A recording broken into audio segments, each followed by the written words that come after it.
Well, as is becoming a routine, a regular routine here on the third Friday of every month, we're very pleased to have Dr. Peat to share his experience and wisdom that is difficult to find somewhere else. I'm not sure that we've ever found anybody quite like him. So he's been extensively researching many different areas of health and nutrition, probably for 25, 30 years or more. And over 40. Over 40, there you go. Okay, well, tonight we're actually going to start. I'm going to first ask Dr. Peat to introduce himself, but we're going to start with what he has been certainly educating us in the last 3 to 4 years as being an untruth, and there's scientific evidence showing in the medical literature now, folks, to show exactly what he's been saying for quite a long time. So, Dr. Peat, thanks so much for joining us on the show again. Hi. Okay, for those people who perhaps have never heard the show before, which is totally possible, and perhaps for those people who may not know you, would you just let the listeners know your professional academic background?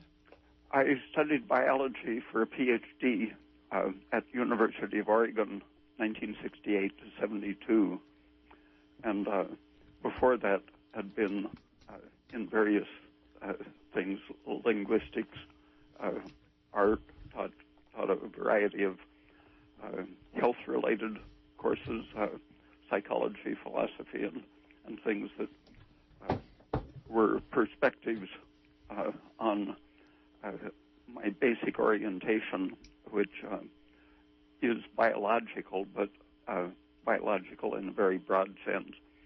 My graduate study in biology concentrated on aging of the reproductive system, but the reason I went to the graduate school, I was intending to study brain biology because of my previous work in linguistics and psychology. I wanted to understand how the brain handled consciousness and language. But at the university, I discovered that the biologists were really no more scientific than the people in the humanities and social sciences. Okay. It was very heavily ideological. So that was why I shifted over to the other end of the organism where I could look at more physical biochemical processes. Well, it sounds very well-rounded because the psyche affects biochemistry, and biochemistry affects the psyche, right? Yeah. Okay, well, the subjects that we wanted to expand on with the research that you've done and the articles that you've written, in fact, this month's newsletter is pretty much based around, the show is pretty much based around your newsletter for this month. And the subjects that you had on the newsletter there was basically blood pressure regulation, muscle atrophy, and heart failure in perspective, along with edema. And one thing that really caught my attention, I know for the longest time, well, for all the time that we've been speaking and consulting with you, probably 3 years or maybe 4 now. Over 4. Over 4. But just tell me, how many years has it been that you have been purporting that saturated fats are better than polyunsaturates as a first off? I really started thinking intensively about it at the end of the 70s, but I ran into the question very directly in aging research in the reproductive system, because way back in the 1930s and 40s, people were showing that estrogen accelerated the breakdown of polyunsaturated fats, which intensified the effects of estrogen and accelerated aging, especially in the reproductive tissues. But it took several years after finishing my dissertation before I got around to really concentrating on the nutritional implications of that and emphasizing the benefits of coconut oil around 1978 or 79. So way back then, there was already literature showing that the saturated fats, which are coming from animal fats and coconut oil, versus the polyunsaturates, which are the liquid vegetable oils and are now present in pork and chicken fat and fish, because of what they're feeding these animals, including the fish, the farm-raised fish. And the whole food chain. Well, yeah, and then it filters down the whole food chain. But so you're saying back then all of this research was available for people to view? Yeah, by the 1940s or 50s, the polyunsaturated fats, both fish oil and seed oil, had been incriminated in intensifying some of the estrogen and age-related diseases.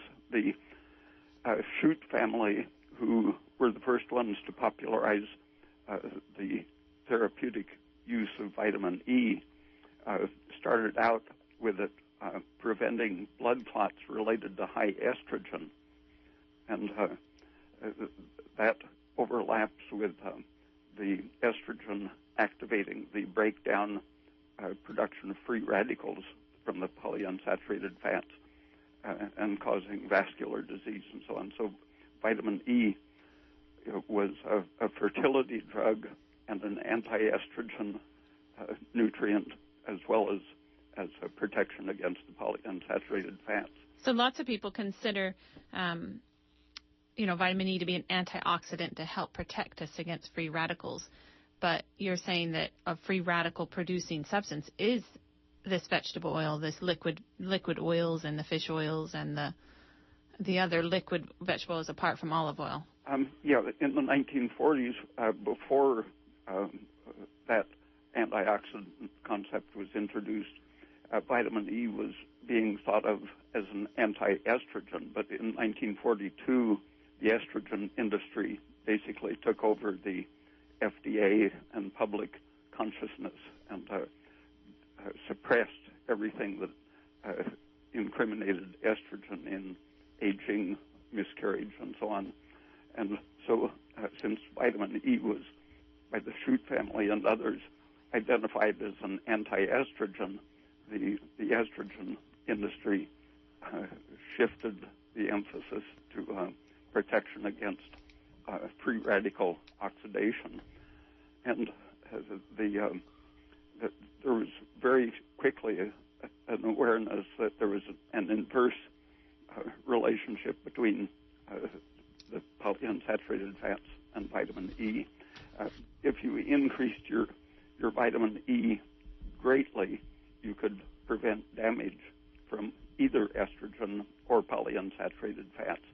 But with aging and the accumulation in the body, you had to increase the amount of vitamin E to prevent miscarriage, for example. My thesis advisor, Arnold Söderwall, did experiments in which he showed that you could prevent middle-aged infertility just by increasing the amount of vitamin E in the animal's diet progressively, and extrapolating to human levels, it would be the equivalent of 400 units of vitamin E per day by the age of about 45 to maintain fertility. Wow. But that amount increases if you increase the amount of polyunsaturated fat in the diet. Right. So if you carefully avoid the polyunsaturates, your requirement for vitamin E is very low, that it creeps up gradually with aging. So then maybe the dietary amount that you can get from the foods you eat would be enough. Yeah. But with increasing polyunsaturates in the American and all over the world diet, the need for vitamin E has gone up. Yeah, and it very quickly reaches the point where you can no longer stop the free radical production just by increasing the vitamin E. Okay. Well, the main reason I started the conversation towards this direction is because there were two articles. One was published by and I could kick myself for not having them, but I thought I had a laptop with me. Anyway, I'm sure you know about them, Dr. Peat, and if you could remember any more than I did from reading them, there was basically a 2009 and a 2011 peer review article which published data conclusively proving that saturated fat intake improved mortality and morbidity in patients with heart failure. And this is one of the first direct references to seeing that saturated fats, and it was also in reference improved mortality and morbidity compared to PUFA, which is the polyunsaturates. So this was another direct piece of evidence to show that the scientific community the scientific community at least getting this point across, and hopefully the medical community will start taking notice of it as time goes on. The 2011 study was by Galvao and others, T.F. Galvao. Mm-hmm. And did you have anything more to say than I've remembered from the article without having it in front of me about the morbidity and mortality improvements? Just that a high intake of saturated fat improves survival, while a high intake of polyunsaturated fat impairs Yeah, survival. excellent. Okay. And how do the triglycerides affect the level of triglycerides in your blood? How does this affect the? There, according to Horwich and others, the 2009 study, there have been several studies that show that a higher level of lipoproteins, total cholesterol, low-density lipoprotein, and high density, and triglycerides are all associated with improved survival in heart failure patients. Right. So a higher cholesterol is directly responsible for an improved outcome. So that's pretty staggering as far as I'm concerned, because the medical community at large are telling people not to consume saturated animal fats because it raises cholesterol, and cholesterol is bad for you. And you've been talking about this for years and years and years, and we've only heard from you for the last 3 or 4 years, and we've been trying to get this aired to people that will listen to it, who don't just disregard it out of hand without recognizing the science behind it. And here we have one medical university in Los Angeles and another medical university, I forget where that one was, but peer-published reviews showing the improved outcomes. So that's pretty significant. So why did he get so back to front? Well, I think that's just a general weight of pressure from the industry, and it's just not a... Yeah, the seed oil industry created that myth because they found that eating a lot of seed oil would lower your cholesterol. And since you have cholesterol in atherosclerotic arteries, they said it must be causing the atherosclerosis. That was never demonstrated, and in fact it protects you against atherosclerosis, among other things. Right. And wasn't it the Japanese who came up with an article showing, or another... there's polyunsaturated fat in the plaques in the old deteriorated arteries. And oxidized omega-3 and omega-6, and so that's underneath the cholesterol bandage, and the cholesterol bandage is trying to stop that rapid rate of oxidation. Yeah, so the pigment is the product of breakdown of the polyunsaturated fats. Right. So we can look at cholesterol as an antioxidant. It's slowing down that rapid oxidation of free radical damage to our arteries. The cholesterol is actually bandaging that up and acting as an antioxidant. That was demonstrated and published already in a major medical textbook in 1922. 1922. That's and just this is where you get that saying that you've quoted before now, that a lie spreads around the world quicker than truth can get our shoelaces tied. Well, if you put millions of dollars into advertising and bribes. Yeah. Well, you know what? There is actually a caller on the line, and although we don't generally take callers till 7:30 in the show, I don't want to keep them waiting any longer. But if any other callers could hang on till 7:30, let's take this first caller and see what's. You're on the air? Hello, and thank you very much for taking my call.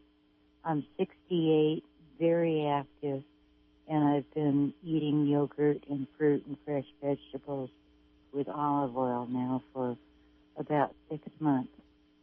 There is a lot of stroke and heart failure in my family tree. My doctor recently prescribed a blood pressure medicine that makes me unactive, unenergetic. And for the past 2 weeks, I've been taking a tablespoon of chia seeds into my diet, which is very strictly kept. And they do, in fact, give me energy, and I chew them really well. I'm wondering, what is the doctor's opinion of my counteracting the blood pressure medicine with chia seeds. I couldn't hear what the substances were. Chia seeds, and you didn't mention the name of the blood pressure drug, but Almadopine.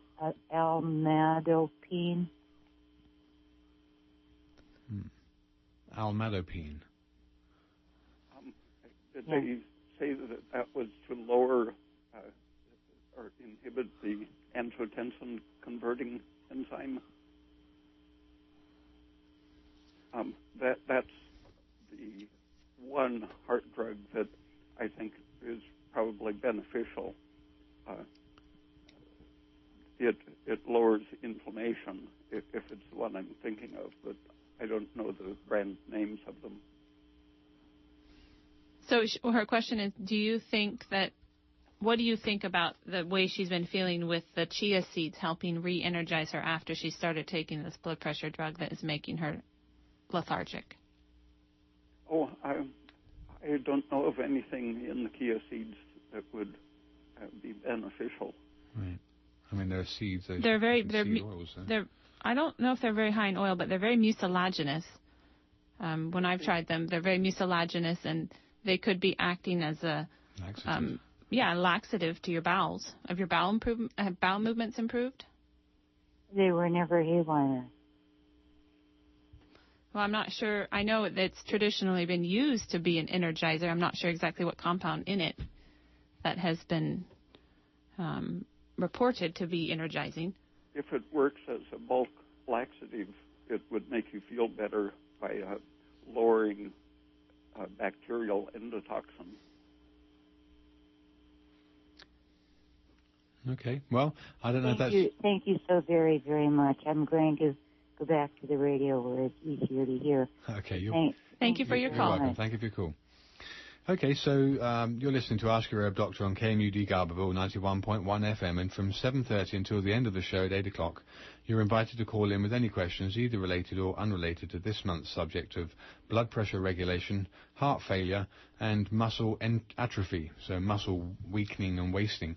Now, I know, Dr. Peat, you did quite a lot of personal research on aging as a process, and have come across many different things that are anti-aging in their own right, or anti-inflammatory, or energy-producing in terms of increasing cellular respiration and thyroid hormone being one of those things. In terms of heart failure, and I think just to go back to the articles or the reference articles that were published about the saturated fats and the improvement in outcome with people with heart failure, and higher cholesterol being more beneficial and higher triglycerides being more beneficial, and this being completely counter what we've normally been told for whatever reasons. The link to heart failure and these fats, the saturated fats, and why it is that they're actually protective, and why cholesterol is actually very protective and not something you want to avoid, but actually something you want to make sure your cholesterol is reasonably high, and a 180, 190 cholesterol is actually not a problem. And you've always said that for elderly people, not that elderly, but 50 plus, you want to have a cholesterol that's about 200, and even if it was over that, between 200 and 220, it's actually not a problem. Whereas the medical community want to put you on statin drugs, and now many of these have been recalled for being precluding to other disease. But what's your take on the saturated fats in terms of their either anti-inflammatory effect or their heart protective effect? I think it's all one thing for all of the systems. The saturated fats tend to inhibit the stress hormones, which produce a shift to fat metabolism away from sugar metabolism by liberating fats from storage.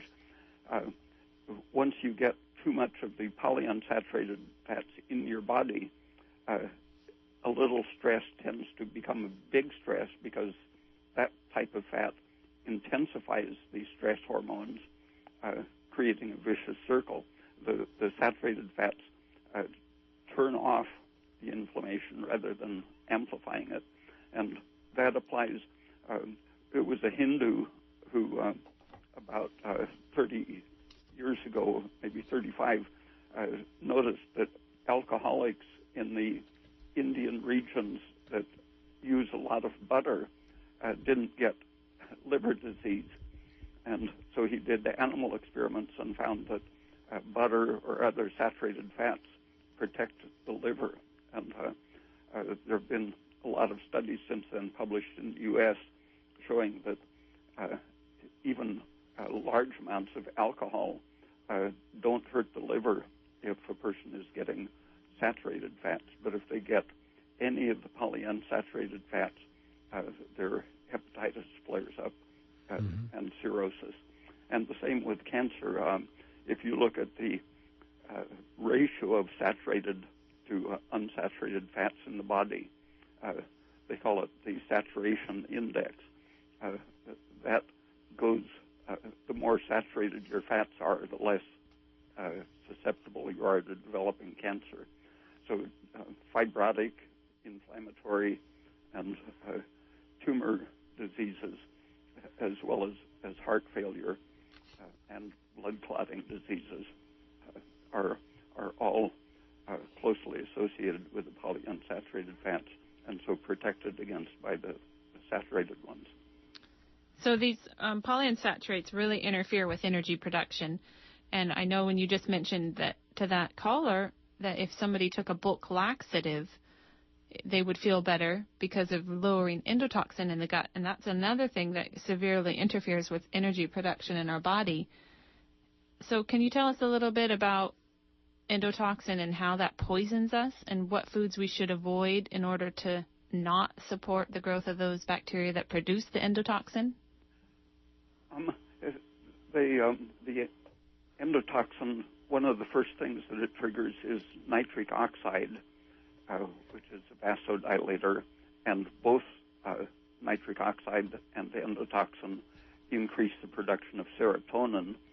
And all of these, besides inhibiting the production of energy using oxygen and shifting it over to lactic acid production, all of these increase the leakiness of blood vessels.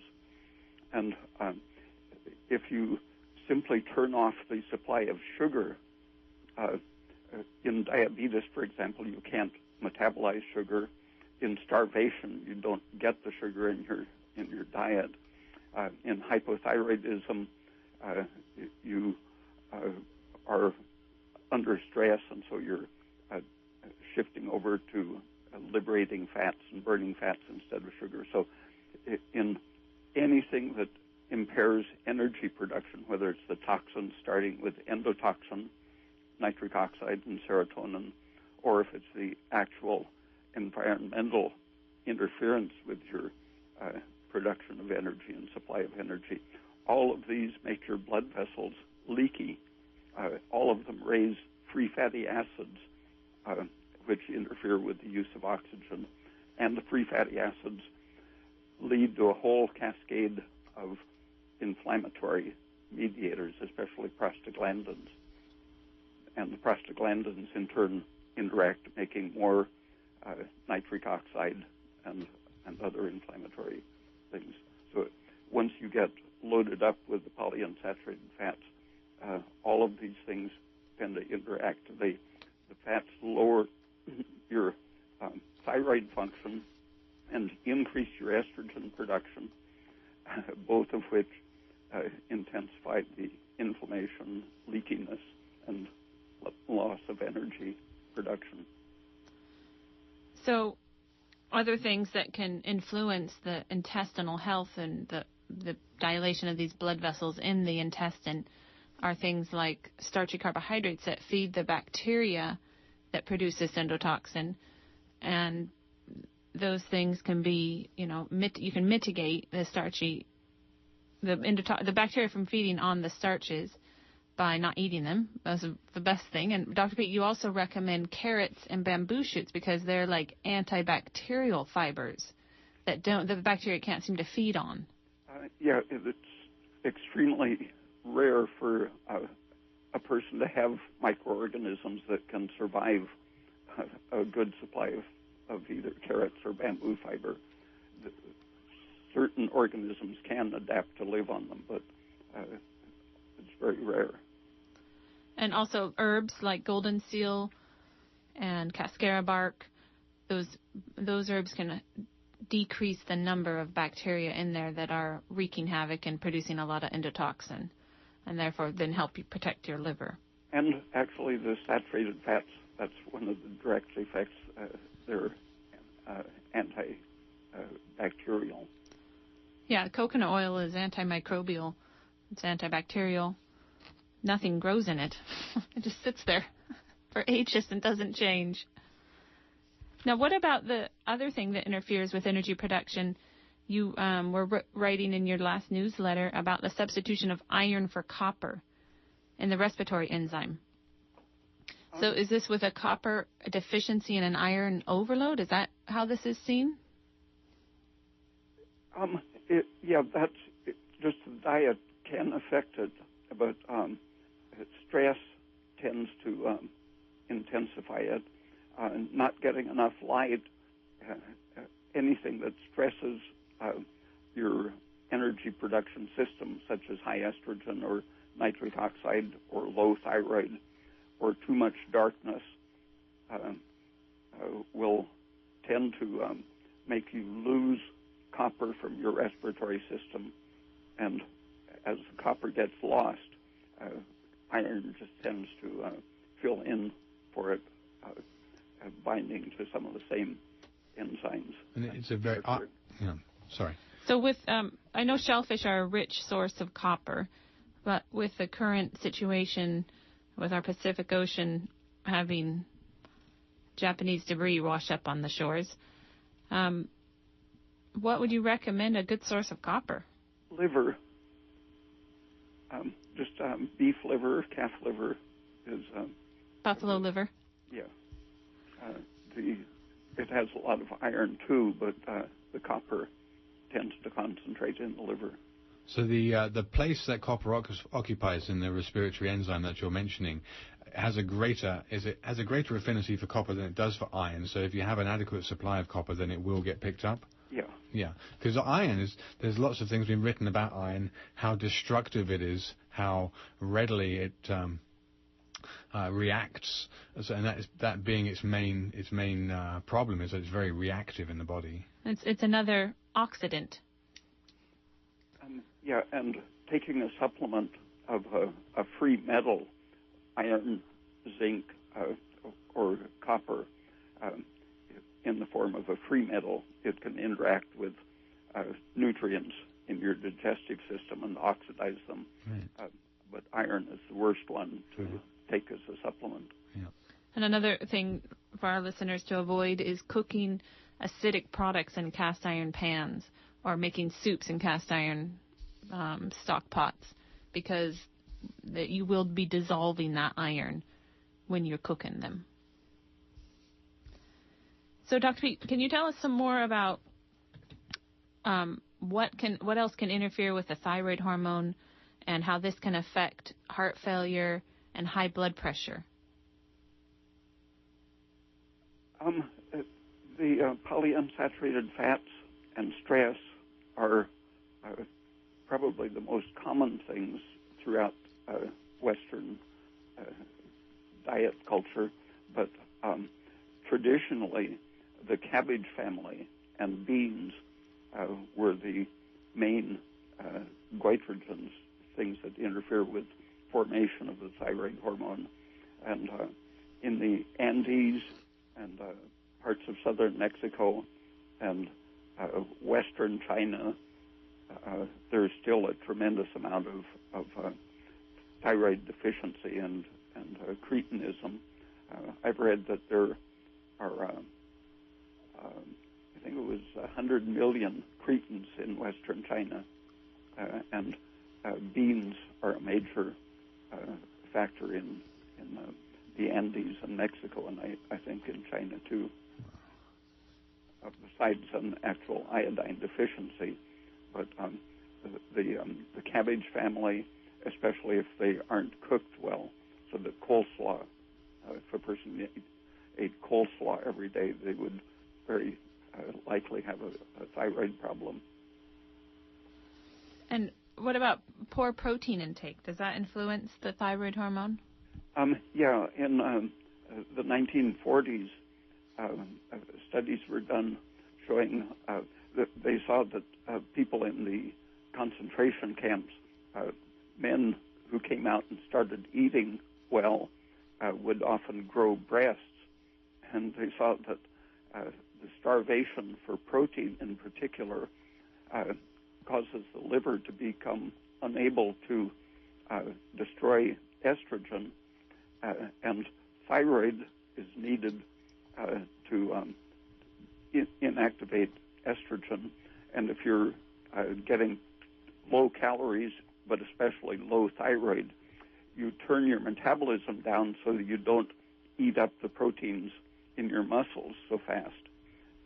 So just a fairly slight protein deficiency will cause your thyroid to slow down defensively, and that means that your liver is leaving more estrogen in circulation, and then estrogen blocks the enzymes which attach iodine to the protein to make the thyroid hormone.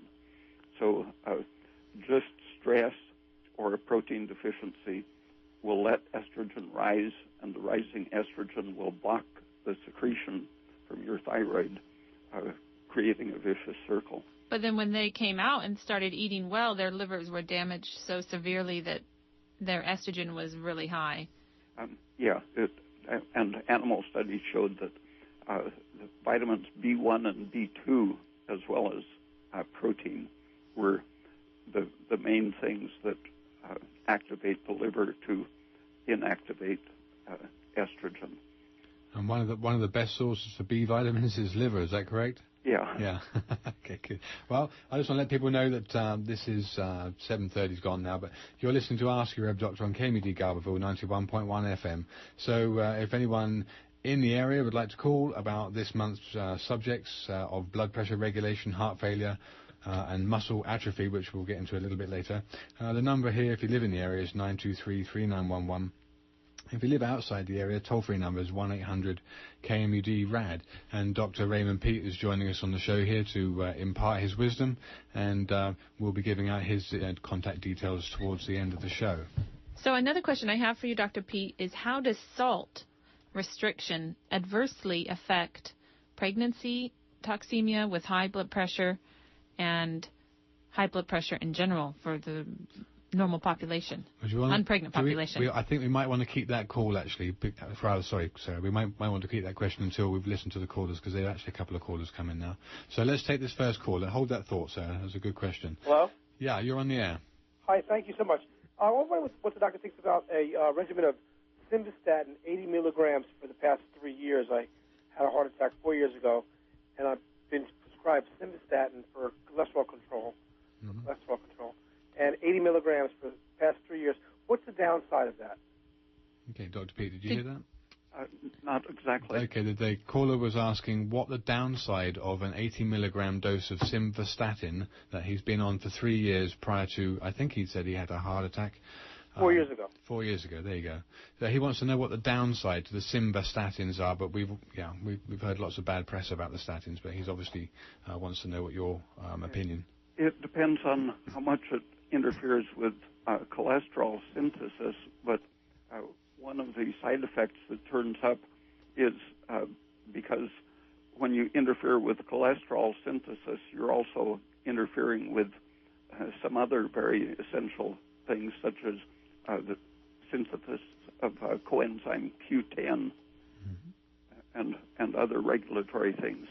And that can cause muscle problems because coenzyme Q10 is needed for producing energy. If the caller's still there, do you know what your cholesterol is at this point? Yeah, it's come down quite a lot. It's like 49 is the HDL and 46 is the LDL. Do you know what the total is?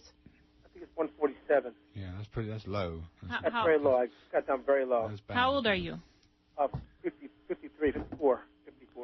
Okay, Dr. Peat, maybe you'd like to answer that question about what a total cholesterol of 154 would be to that caller, and perhaps some of the research that's come out showing that high cholesterol is actually a lot better for people. I think also in light of the gentleman's previous heart attack, perhaps the ways of avoiding that in terms of what we've been discussing. Well, just I wonder, how long can I stay on simvastatin? How long is that going to take its effect on me?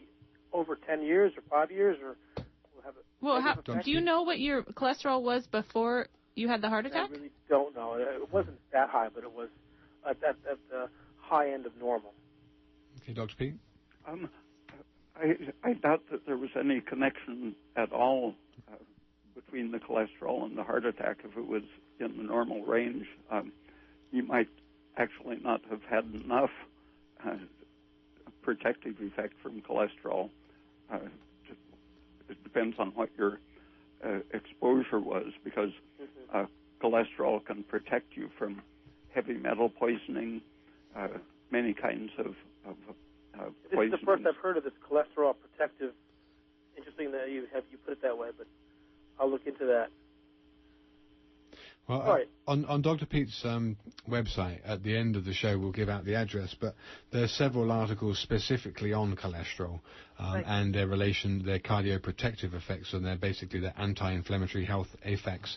And as I said at the very beginning of the show, when we opened up this month's topic with Dr. Peat, there are two articles that came out, both scientific, peer-reviewed scientific literature, one from the University of Los Angeles, and the other was, I forget the institution that provided it, demonstrating clearly that cholesterol was actually beneficial in the outcome of heart failure patients. So just to show that what Dr. Peat's been saying for a long time has actually been brought to bear in That's what I've heard, but I thank you so much. No, you're very welcome. Thank you. Thank you for your call. Okay, I think there's another caller on the air. We had a shy person, and I'm reading their simple question. She had atrophy, or maybe her friend had atrophy related to a pinched nerve in the neck, and was curious about any dietary information that might be able to help atrophy related to a pinched nerve. Okay, Dr. Peat, any... Yeah, there are several things that could hormonally and nutritionally relate to a pinched nerve. One of the most common situations of nerve pinching has to do with swelling of the sheath or membrane around the nerve. It swells up so much for example, in a thyroid deficiency or estrogen excess, that the water makes this sheath compress the nerve, so that even without much external pressure or irritation, the nerve starts being damaged by the waterlogged condition of its environment. And if it's in a neck joint where your cartilage might be softened because of hypothyroidism, which tends to cause waterlogging of the cartilage and causes it to be over-compressible, so that the structure of the disc, for example, can compress under the weight of your head and upper body, causing the disc to spread out and push on your spinal cord and nerves. But all of the connective tissues tend to swell up with high estrogen or low thyroid, and so you want to check your hormones in whenever there's a nerve pressure pinching problem. In dogs and horses, many years ago, they saw that dogs and horses both suffered spinal nerve compression, and paralysis of the rear legs was a common result from a compression of the spinal cord. And they found that a copper deficiency was responsible, and keeping horses indoors eating dry hay was considered responsible for the copper deficiency, but the absence of light is one of the things that makes your respiratory enzymes lose its necessary copper. So the combination of darkness and possibly a copper deficiency in the diet will cause an energy failure, leading to a swelling of the connective tissues, leading to pinching of the nerves. Excellent. Okay, so, good. Going back to liver, good quality grass-fed organic calves or beef liver or buffalo liver, that's a good source of copper. Yeah, and it's important to check your thyroid. And the medical community for 30 years now has been relying on the TSH measurement as an indicator of hypothyroidism, but they don't like to see the TSH get very low. But TSH is in itself the cause of many of the symptoms blamed on low thyroid. It's partly the lack of the respiratory effect of the thyroid hormone, but when your hormone is low, the TSH is high, and the TSH has pro-inflammatory actions that, for example, increase the fibrinogen in your blood, making your blood harder to circulate, more viscous. And more easily clot. Oh, yeah. Yeah. So, it's really best for your circulatory system and nervous system and so on to have your TSH at least at the low end of normal, which, according to the American Academy of Clinical Endocrinologists, is 0.3 to 3.0. But one study found that a population that had TSH below 0.4 had the lowest incidence of thyroid cancer.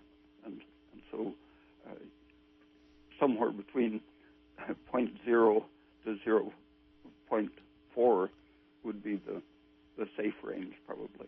Because if you have enough thyroid hormone circulating, then there shouldn't be a high level of TSH. Yeah. That can be a little bit confusing for patients sometimes. Okay, Sarah, the question that you had just prior. Right, so I wanted to talk about salt and how this affects water retention and heart failure, swelling of the heart and heart failure, and pregnancy toxemia. Maybe I should ask you one question at a time, Dr. Peat, but I think they're all linked to a salt deficiency, and scientific studies have shown that. If you just inject a fairly concentrated salt solution, you can see that it directly reduces the leakiness of blood vessels. But once anything such as starvation or high estrogen or whatever starts the leakiness problem of your capillaries, sodium tends to be the first thing that you lose. Estrogen is a major factor in causing the retention of water and the loss of sodium, so that your tissues, the fluids, become hypotonic, and they tend to force water into your cells rather than drawing water out as it's produced. And this is common with PMS. When the estrogen rises for ladies, you can, a lot of women experience an increased swelling and bloating around this time. And the toxemia symptoms of pregnancy are essentially the same as PMS symptoms. And surprisingly, menopause involves many of the same symptoms as premenstrual syndrome. And that's one of the great mystifications created by the estrogen industry, is that all of these bad symptoms, they say, are caused by a deficiency of estrogen. But in fact, you see the effects on the circulatory system: high blood pressure, leakiness, a tendency to form aneurysms and to have the aneurysms rupture and cause bleeding, the spontaneous hemorrhaging. All of these tend to associate with the time of menstruation at the end of the premenstrual time when the progesterone falls, leaving unopposed estrogen. And in toxemic pregnancies, when the woman isn't getting good nutrition, especially not enough protein and salt, and in menopause, but the menopause in particular has been characterized as a time of estrogen deficiency. But if you look at all of the events of menopause, the health failures of the various systems, they're all identical to these other times of estrogen excess. And that's why they had to stop that HRT trial. About 10 years ago, they stopped a trial because too many women were getting heart attacks because of the high estrogen and strokes. And Alzheimer's disease. And so for a while, their doctors were not recommending HRT, and they wanted women to come off of it. But somehow I'm now seeing women that are back on HRT, and I don't know how it just got switched around in less than 10 years. But we do have a caller on the line. Oh, we don't have a caller on the line. They hung up. Okay, if that caller was there, if they'd like to call back, that's just fine. So, Sarah, So, how does salt play a part in helping relieve this edema and excessive leak of water from the blood into the tissues, the surrounding tissues? So it's a loss of fluid from the blood that leaks into the surrounding tissues and causes a puffy feeling, appearance. It has some direct effects on the mitochondria, increasing energy production and shifting the balance of the cell in the right direction to produce more carbon dioxide. And working with the carbon dioxide, it's very close to thyroid's effects in regulating its own concentration in the body. It increases carbon dioxide, and the carbon dioxide helps to retain as much sodium as you need. Without the sodium or thyroid, you tend to produce more lactic acid, displacing the carbon dioxide, causing inflammation and water retention. So many doctors will just insist that the more salt you eat, the more water you will retain, and the higher your blood pressure will be. But David McConnell, I think his name was the first medical person to point out that it's a calcium deficiency rather than a sodium excess that accounts for so much of the high blood pressure related to nutrition. So they had it right in the 50s and before in the wars that were conducted in the deserts and the hot places, maybe in North Africa, that they used to give the troops salt tablets. So it wasn't unknown. It was pretty popular, I think, in India when the troops were or the British troops were in India, colonizing it, and also in the North African wars. I remember my stepfather telling me about the salt tablets they used to get. That's been very common and normal. One of the interesting effects of increasing your sodium intake is that it tends to stabilize your blood sugar, partly because it works with thyroid to improve energy efficiency, but it lowers adrenaline, and that makes your whole system work more efficiently, and it prevents hyperventilation, which is another way that people tend to lose carbon dioxide and shift over to lactic acid. It's also a good thing to take, like if you have a performance or a show and you're a little bit nervous about it, if you drink some orange juice with a little salt in it, that's also good for dehydration. But if you have that right before your show, it can really lower adrenaline, so you're a little more calm and more relaxed for your show. But we do have another caller on the line, and this will probably have to be our last caller. Hey, how you doing? You're on the air. Well, and you? Great show, great show. Hey, I was just wondering, do you happen to know of an herbal supplement for isosorbide? Isosorbide? Isosorbide, yeah. I've never heard of it. It's time-release nitroglycerin from our heart. Right. Okay, nitroglycerin. There's nothing that's an herbal nitroglycerin. Nitroglycerin is... Dr. Peat, do you want to talk about nitroglycerin to this client? Well, it increases your nitric oxide, which is an age-accelerating free radical. That's the worst thing about it. As far as herbs for the heart, there's lots of herbs that are helpful for the heart, like hawthorn. Right. Okay, now I was just wondering specifically about isosorbide. Sorry, I can't help you there. Okay, thanks a lot. Great Thanks show, for your guys. caller. Okay, thanks for calling. Okay, Dr. Peat, that's an interesting question. The whole, and I know it's not a very simple one-off question, but the whole point of coronary artery occlusion or blockage that the medical fraternity will put down to cholesterol, the main way that people can help themselves not to get blocked arteries from their diet, just say a few quick words about it. Eating enough calcium, interestingly, is protective of the circulatory system and prevents hardening of the arteries with calcium accumulation. Okay. Because the parathyroid hormone rises when you don't eat enough calcium or eat too much phosphorus. And beans, wheat germ, and meat are very high in phosphorus and low in calcium. Right. And vitamin K is very powerful at preventing calcification of the arteries. Okay. Vitamin K is very high in nettle, herb, and kale, and liver is also a very good source of vitamin K. Okay, we do actually have one more caller, Dr. Peat. Sorry to cut in there, but we've got one more caller. So let's say... I'm squeezing the quick question in. A newly diagnosed diabetic would like some nutrient and dietary and herbal advice. Okay. Just quick off the cuff. Okay.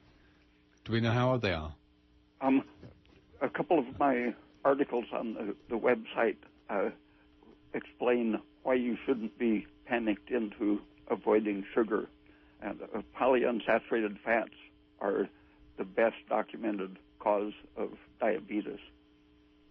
So avoiding all those liquid vegetable oils, oily fish, pork fat, chicken fat, turkey, any poultry fat. Yeah, switching your diet to saturated sources. Saturated fat, butter, coconut oil, beef, lamb fat.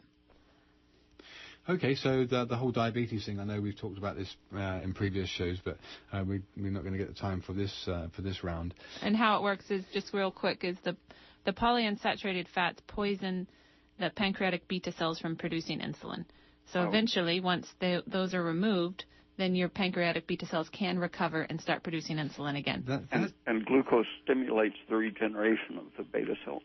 And so the thing they tell you not to do, the glucose, is what you need. Is what you need. So read those articles on Dr. Peat's website. They're very, very informative. And they've done clinical trials where they have actually seen pancreatic beta cells come back.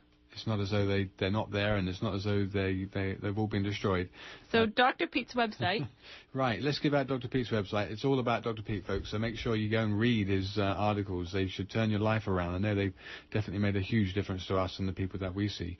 Okay, so Dr. Peat's website is www.raypeat.com. And on the homepage there's a link to the articles. There's probably 30 or 40 articles, most of which are sort of 10 pages long with 3 or 4 pages of scientific references to them. So it's very well written, and whilst it may be a little difficult to understand if you don't have a particularly scientific mind, if you folks out there have heard the radio show and you've got a particular condition that you think may be there, go take a look, because there's certainly the information there that you'll need, and if you can't at least understand it, maybe someone else can help you understand it. Well, there's always things that everyone can understand about the different foods and the different supplements that can help you, the different nutrients, micronutrients, macronutrients that can help you recover from whatever it is you're suffering from. Okay. Dr. Peat, do you have anything else to say before We've got 3 minutes. I should mention the work of Ravenscoff, a doctor who researched the role of saturated fats and unsaturated, and showed that there's no basis whatsoever at any time in history for the cholesterol scare. Okay, do you know the spelling of his name so people can write it down? Ravnskov. Right. Okay. Is he Eastern European or? His first name, I think, is Ufi. Ufi. U-F-F-E or? I think UFE. UFE. Okay, good. Okay, so Ufi Ravnskov, for those people that are listening who'd like to know any more about the whys and wherefores of that. Okay, so it's about 2 minutes to, so we're going to start to wrap up here. So thank you so much, Dr. Peat, for giving your time to the people that are listening. We really appreciate your time and expertise. Okay. And thank you, callers, for calling in. Okay, so that's the third Friday of July. We'll be back the third Friday of August. Summer's moving right along. It's getting warmer and warmer now, and I hope when we come back next time you guys will have got plenty of vitamin D from the sunshine. Make sure you get exposed to it. Obviously, you don't have to sit there and burn, but get plenty of vitamin D. Make sure you get your saturated fats. Avoid the liquid oils. Make sure you get plenty of calcium and all that good stuff. So anyway, till the next third Friday of August, good night. Good night.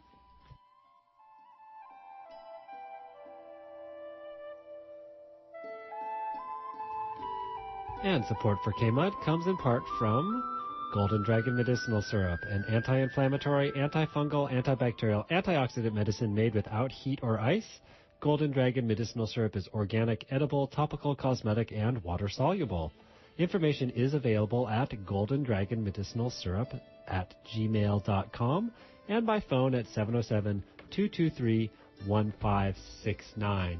This is Redwood Community Radio, KMUD Garberville, 91.1 FM, KMUE Eureka Arcata, 88.1 FM, KLAI Laytonville, 90.3 FM, and FM translator K258BQ Shelter Cove, 99.5. We're also live and archived on the web at kmud.org. Stay tuned and get ready to get funked up with Cousin Mark.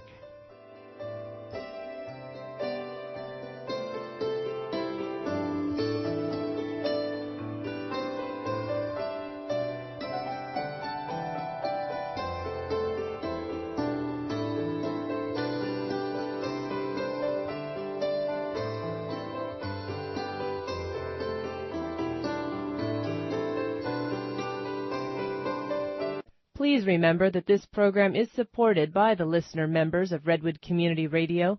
If you like what you hear, please consider becoming a member of KMUD or renewing if you've already joined.